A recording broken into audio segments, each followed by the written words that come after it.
Om Swastiastu. Perkenalkan kami dari SGD A1 yang akan mempresentasikan terkait Student Responsibility in PBL. Berikut adalah beberapa hal yang akan kami jelaskan pada presentasi kali ini. Adapun hal yang melatar belakangi dari terbentuknya naskah ini, yaitu belajar merupakan proses perubahan perilaku yang mencerminkan peningkatan kualitas diri. Untuk mencapai peningkatan tersebut, dibutuhkan metode belajar yang terarah dan sesuai tujuan. Dalam dunia pendidikan, metode ini menjadi panduan bagi pengajar dan siswa, termasuk saat di perguruan tinggi. Di Universitas Udayana, khususnya di Fakultas Kedokteran, menggunakan metode Problem Based Learning atau PBL. Hal ini sejalan dengan Peraturan Konsil Kedokteran Indonesia Nomor 11 Tahun 2012 yang menargetkan pencapaian SKDI atau Standar Kompetensi Dokter Indonesia, meliputi pengetahuan medis, keterampilan klinik, dan sikap profesional. Melalui PBL, mahasiswa dilatih untuk aktif memecahkan masalah melalui diskusi kelompok dan penarikan kesimpulan secara mandiri. Sistem ini menempatkan mahasiswa sebagai pusat pembelajaran atau student center, mendorong keterlibatan aktif agar proses pembelajaran dapat berjalan efektif. Tanpa partisipasi yang aktif, maka esensi dari PBL tidak dapat tercapai. Nah, berdasarkan latar belakang tersebut, maka dapat dirumuskan beberapa masalah penelitian, di antaranya yang pertama, apa yang dimaksud dengan PBL? Yang kedua, bagaimana jenis dan mekanisme pelaksanaan PBL dalam pendidikan kedokteran? Yang ketiga, bagaimana peran dan tanggung jawab mahasiswa dalam proses PBL? Serta yang keempat, bagaimana korelasi antara tanggung jawab mahasiswa dengan keberhasilan pelaksanaan PBL? Tujuan dari penelitian ini yaitu untuk memahami dan menjelaskan definisi dari PBL, menguraikan jenis-jenis dan mekanisme pelaksanaan PBL dalam pendidikan kedokteran, menganalisis peran mahasiswa dalam proses PBL, serta mengidentifikasi korelasi antara tanggung jawab mahasiswa dengan keberhasilan pelaksanaan PBL. Adapun manfaat penelitian ini terbagi menjadi dua, yaitu manfaat teoritis dan juga manfaat praktis. Secara teoritis, penelitian ini diharapkan dapat memberikan kontribusi pada pengembangan kajian akademik mengenai PBL, khususnya terkait tanggung jawab mahasiswa dalam proses pembelajaran. Hasil penelitian ini juga dapat memperkaya literatur dan juga referensi ilmiah di bidang pendidikan kedokteran, terutama dalam memahami hubungan antara peran aktif mahasiswa dengan keberhasilan penerapan PBL. Sementara secara praktis, penelitian ini bermanfaat bagi penulis untuk meningkatkan pemahaman penulis mengenai tanggung jawab mahasiswa dalam PBL, melatih kemampuan analisis kritis, serta memperkuat keterampilan menulis karya ilmiah. Selain itu, penulis juga memperoleh pengalaman langsung dalam mengaitkan teori dan juga praktik pembelajaran di Fakultas Kedokteran. Bagi pembaca, penelitian ini dapat menjadi sumber informasi dan juga inspirasi untuk lebih memahami pentingnya peran aktif serta tanggung jawab mahasiswa dalam PBL. Penelitian ini juga dapat memberikan gambaran praktis mengenai bagaimana sih penerapan tanggung jawab dapat mendukung keberhasilan PBL, sehingga dapat diterapkan dalam konteks pendidikan kedokteran dan juga di bidang lainnya yang menerapkan metode PBL ini. Mohon izin, pada saat ini saya akan melanjutkan materi pengertian Problem Based Learning atau PBL. Sebelum itu, izin perkenalkan nama saya Jen Natania Hulu dengan NIM 25025110001. Pengertian Problem Based Learning adalah metode pembelajaran yang menggunakan masalah di dunia nyata sebagai bahan mahasiswa untuk belajar secara berpikir kritis dan keterampilan memecahkan masalah secara langsung. Problem Based Learning menurut para ahli, yang pertama, menurut Rahyubi 2023, pada Problem Based Learning, peserta didik belajar cara mengkonstruksi kerangka masalah, mengorganisasikan dan menginvestigasi masalah, mengumpulkan dan menganalisis data, menyusun fakta, mengkonstruksi argumen dalam memperoleh informasi, dan pengembangan pemahaman tentang berbagai topik mengenai pemecahan masalah yang dikerjakan secara individu atau kelompok dalam memecahkan masalah. Yang kedua, menurut Abrianti 2022, Problem Based Learning adalah model pembelajaran yang menantang siswa untuk belajar bagaimana cara belajar, bekerja dalam kelompok untuk menemukan solusi terhadap masalah-masalah di dunia nyata. Baik, saat ini saya akan melanjutkan kelebihan dan kekurangan Problem Based Learning. Untuk yang pertama adalah kelebihan. Yang pertama, kelebihan dari Problem Based Learning adalah menguji kemampuan mahasiswa sekaligus memberikan kepuasan dalam proses penemuan pengetahuan baru. Kelebihan yang kedua adalah meningkatkan semangat dan keterlibatan mahasiswa dalam proses pembelajaran.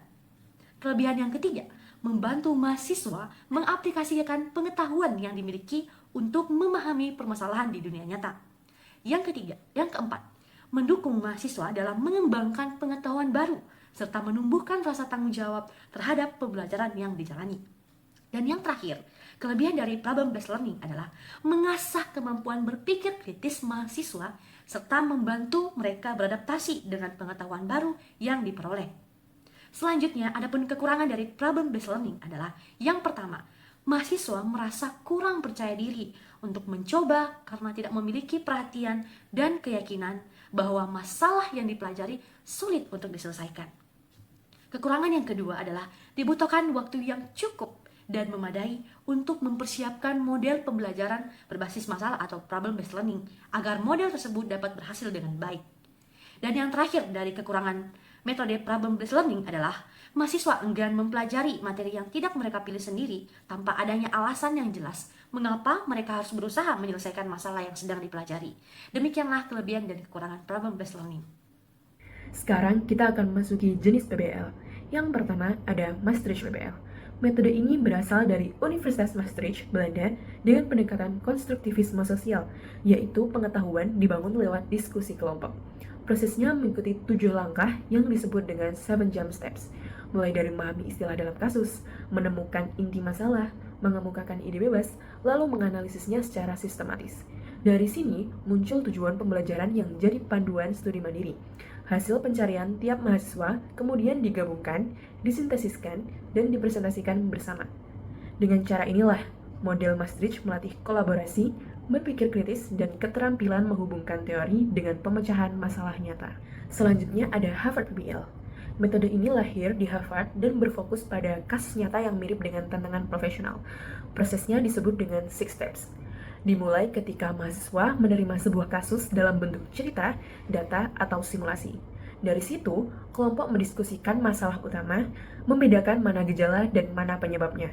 Lalu mereka merumuskan sendiri pertanyaan pembelajaran yang muncul secara alami dari diskusi. Setelah itu, tiap mahasiswa melakukan studi mandiri untuk mencari jawaban, misalnya lewat jurnal atau laporan riset. Hasilnya dibawa kembali ke kelompok untuk dipresentasikan dan ditinjau bersama, termasuk dari arahan dosen. Terakhir, semua temuan disintesis jadi solusi utuh, bisa berupa laporan, rekomendasi, atau peta konsep. Jadi, metode ini menekankan belajar lewat kasus nyata, refleksi mendalam, dan integrasi antara teori dan praktik. Selanjutnya adalah University of Sydney Problem-Based Learning. Prosesnya dimulai dengan trigger berupa masalah, lalu mahasiswa akan memasuki divergent thinking di mana cakupan pemikirannya menjadi sangat luas. Dari satu problem, mereka dapat membayangkan berbagai kemungkinan dan berdekatan untuk membuka segala jalur pemikiran dan kemungkinan. Lalu masuk ke tahap clarify yang mengarahkan mahasiswa pada convergent thinking untuk menajamkan fokus dan mengaitkan hipotesis dengan pengetahuan dasar. Proses ini dapat diulang beberapa kali sampai hipotesis benar-benar matang. Dan tahap terakhir adalah consolidate untuk menyusun pemahaman tentang gejala, investigasi, dan rencana manajemen pasien sambil mengevaluasi apakah pendekatannya tepat atau masih perlu penyesuaian. Kalau belum tepat, mahasiswa dapat kembali ke tahap clarify untuk mengidentifikasi learning issues yang masih belum terjawab. Jadi proses berpikir itu terus berputar secara iteratif hingga hipotesis dan rencana klinisnya benar-benar solid. Dilanjutkan dengan Udayana Medical School PBL yang menggabungkan PBL dari Harvard, Maastricht, dan Sydney. Fokus Udayana PBL ini lebih holistik, tidak hanya pada clinical reasoning.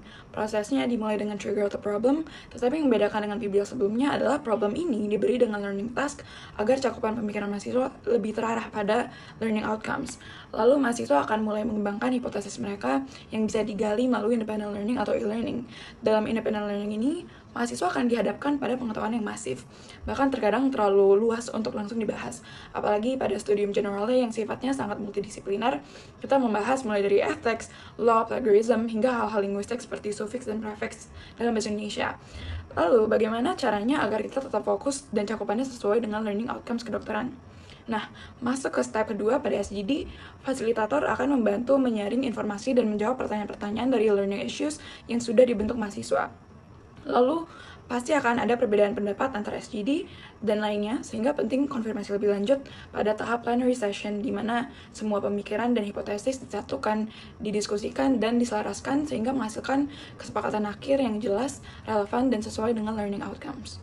Di sini saya menampilkan tabel perbedaan utama antara University of Sydney PBL dan Udayana Medical School PBL, khususnya dari segi titik awal dan orientasinya. Dari perbandingan ini, kita bisa menyimpulkan bahwa University of Sydney PBL ini lebih fleksibel dan berfokus pada klinis, sementara Udayana PBL lebih terarah dan learning outcome driven. Tentu masing-masing memiliki kelebihan dan kekurangannya. Misalnya, jika mahasiswa belum memiliki dasar teori yang kuat, penggunaan University of Sydney PBL berpotensi membuat diskusi melebar terlalu jauh karena learning task-nya tidak eksplisit. Namun bagi mahasiswa yang sudah siap, pendekatan ini dapat memaksimalkan kreativitas dan eksplorasi ide. Sebaliknya, PBL di Udayana lebih terstruktur dengan learning task dan konsensus learning outcome yang jelas, sehingga diskusi tetap fokus dan terarah.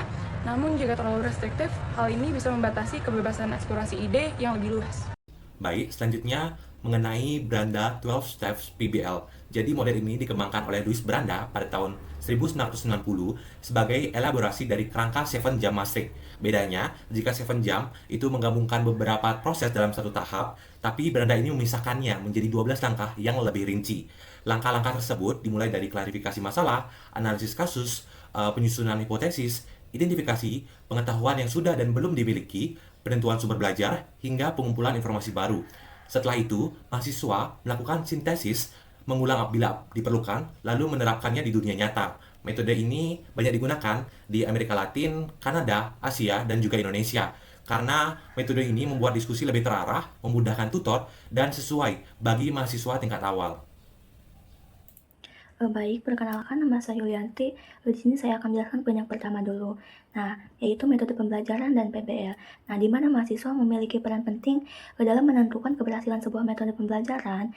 Salah satunya yang saat ini banyak digunakan adalah Problem Based Learning atau PBL. Nah, PBL adalah metode pendidikan yang mendorong mahasiswa untuk belajar aktif dan mandiri, berpikir kritis, berkolaborasi dalam kelompok, serta memecahkan masalah nyata di bidang kedokteran. Nah, selanjutnya itu poin yang kedua, tutor dalam PBL. Nah, dalam pelaksanaannya, PBL difasilitasi tutor. Nah, tutor berperan sebagai fasilitator, bukan pemberi jawaban. Nah, tugasnya ini memimpin jalannya diskusi, mengarahkan mahasiswa agar aktif, menjaga dinamika kelompok, serta mendorong keterampilan berpikir kritis. Nah, keberhasilan PBL sangat dipengaruhi oleh interaksi mahasiswa dan tutor. Nah, selanjutnya poin yang ketiga yaitu pendekatan 7 lompatan. Nah, diskusi dalam PBL biasanya mengikuti tahapan pendekatan 7 lompatan. Nah, yang dikembangkan oleh Harden di Universitas Bandar yaitu yang pertama menjelaskan istilah yang tidak dikenal. Nah, selanjutnya yang kedua mengidentifikasi masalah. Yang ketiga mengumpulkan informasi tambahan. Yang keempat yaitu membuat penjelasan sementara. Yang kelima yaitu menyusun learning objektif. Yang keenam belajar mandiri. Dan yang ketujuh itu menyajikan hasil belajar dalam kelompok. Jadi tahapan ini sangat membantu proses belajar menjadi lebih terarah dan sistematis. Pada kesempatan kali ini, saya akan melanjutkan pembahasan terkait peran mahasiswa dalam PBL. Untuk poin keempat, yaitu peran mahasiswa dalam tutorial. Mahasiswa adalah aktor utama dalam PBL. Perannya antara lain berpartisipasi aktif dalam diskusi, dapat memimpin kelompok, mendengarkan dan menghargai anggota lain, mencatat poin penting, menggunakan bahan ajar secara efektif, melakukan belajar mandiri, serta menyajikan hasil secara jelas. Dengan peran tersebut, mahasiswa akan mengembangkan soft skill, kreativitas, kemandirian, serta kemampuan komunikasi. Untuk poin kelima, refleksi sebagai komponen yang harus dimiliki mahasiswa. Selain diskusi, refleksi juga sangat penting. Melalui refleksi, mahasiswa dapat mengevaluasi proses belajar, menilai strategi pemecahan masalah, mengidentifikasi hambatan kerja tim, mengembangkan komunikasi dan empati, meningkatkan profesionalisme. Maka dari itu, refleksi bukan hanya alat evaluasi, tetapi juga jembatan antara pengalaman, belajar, dan pengembangan diri sebagai calon dokter yang profesional. Sekian dari saya, terima kasih. Baik, selanjutnya saya akan bahas mengenai faktor-faktor yang mempengaruhi tanggung jawab mahasiswa dalam PBL. Faktor ini sangat penting untuk diidentifikasi karena agar kita bisa memahami dan mengetahui apa saja yang mempengaruhi tanggung jawab mahasiswa dalam PBL, serta yang nantinya akan mempengaruhi output akhir dari pembelajaran PBL itu sendiri. Jadi berdasarkan hasil diskusi kelompok kami mendapatkan 6 faktor yang mempengaruhi tanggung jawab mahasiswa dalam PBL. Faktor yang pertama yaitu motivasi dan pemberdayaan intrinsik. Jadi mahasiswa yang memiliki motivasi internal yang baik itu cenderung lebih berperan dan berkontribusi lebih banyak dalam PBL karena mereka melihat PBL itu sebagai kesempatan untuk mereka belajar lebih banyak lagi. Kemudian faktor yang kedua, ada pengalaman dan pengetahuan awal. Kesiapan mahasiswa, baik itu dari pengetahuan dan pengalaman sebelumnya, itu dapat membantu mahasiswa dalam mengemban tanggung jawab dalam PBL. Yang ketiga, itu ada dinamika kelompok. Jadi pembagian peran yang jelas antara sesama anggota kelompok, adanya share responsibility, itu bisa membuat mahasiswa dan menjamin mahasiswa dapat terlibat secara aktif dalam pembelajaran PBL. Kemudian faktor yang keempat, itu ada tanggung jawab pribadi. Jadi mahasiswa yang aktif mengambil peran dan merasa bertanggung jawab terhadap pembelajaran kelompok itu cenderung berkontribusi lebih baik dalam PBL. Kemudian faktor yang kelima itu ada peran tutor ataupun fasilitator. Fasilitator ini memiliki peran penting dalam PBL karena fasilitator memberikan arahan, motivasi, dan juga kepercayaan kepada mahasiswa sehingga mahasiswa bisa meningkatkan rasa tanggung jawab mereka dalam pembelajaran PBL. Dan faktor yang terakhir adalah desain pembelajaran dan sosialisasi dari PBL. Jadi perkenalan yang baik tentang desain pembelajaran PBL itu bisa membantu mahasiswa lebih mudah dalam beradaptasi pada pembelajaran PBL. Sekarang kita memasuki pada bagian 2.5, korelasi tanggung jawab mahasiswa dengan keberhasilan PBL. Nah, sistem pendidikan kedokteran telah banyak mengalami pergeseran, termasuk pada cara belajar. Sistem pendidikan terdahulu dari model pengajaran konvensional yang berpusat pada dosen atau teacher center berubah menjadi pendekatan yang lebih berpusat pada mahasiswa atau student center. Salah satu metode yang digunakan pada student center adalah PBL. Akibatnya, keberhasilan dalam PBL ini sangat dipengaruhi oleh tanggung jawab mahasiswa, seperti tanggung jawab mahasiswa dalam proses belajar mandiri atau independent learning. Belajar mandiri adalah kunci dalam PBL karena menuntut mahasiswa aktif dalam proses belajarnya sendiri. Dengan tanggung jawab terhadap pembelajaran sendiri, mahasiswa mengasah keterampilan pemecahan masalah, mengevaluasi diri, serta nantinya membangun lifelong learning skill. Hal ini tentunya dapat mendukung prestasi akademik sekaligus mempersiapkan mahasiswa menghadapi perkembangan ilmu kedokteran yang terus berubah. Sehingga, keberhasilan dalam PBL ini sangat bergantung pada tanggung jawab mahasiswa dalam belajar mandiri. Baik, di sini saya akan melanjutkan untuk membahas poin 2.5 yang sebelumnya sudah dijelaskan oleh teman saya. Dan sekarang saya akan membahas poin 2.5.2 mengenai tanggung jawab terhadap kelompok diskusi atau SGD, Small Group Discussion. Peran mahasiswa tentunya sangat amat penting dalam proses diskusi atau small group discussion. Hal tersebut menjadi salah satu tolak ukur utama dalam keberhasilan PBL. Masing-masing mahasiswa memiliki tanggung jawabnya tersendiri dalam proses pelaksanaan SGD, di mana mahasiswa bertanggung jawab untuk mempersiapkan diri sebelum kegiatan SGD dimulai. Aktif berpartisipasi dalam kegiatan diskusi, mampu bekerja sama dalam menyelesaikan masalah, dan juga mampu mengambil pembelajaran dari diskusi yang sudah dilaksanakan sebelumnya. Dengan mampu melaksanakan tanggung jawab yang sudah saya jelaskan sebelumnya, tentunya keberhasilan penerapan model pembelajaran student center dengan metode PBL dan SGD sebagai salah satu kegiatannya akan berjalan dengan baik. Tanggung jawab mahasiswa memiliki peranan penting dalam keberhasilan metode PBL, yang dimana peran aktif mahasiswa menjadi kunci utama dalam pendekatan pembelajaran yang berfokus kepada mahasiswa itu sendiri atau student center. Peran aktif seperti bertanggung jawab dengan metode pembelajarannya sendiri, lalu mampu mengevaluasi kekurangan dan kelebihan yang dimiliki, serta mengembangkan keterampilan belajar sepanjang hayat atau lifelong learning skill yang esensial bagi profesi kedokteran.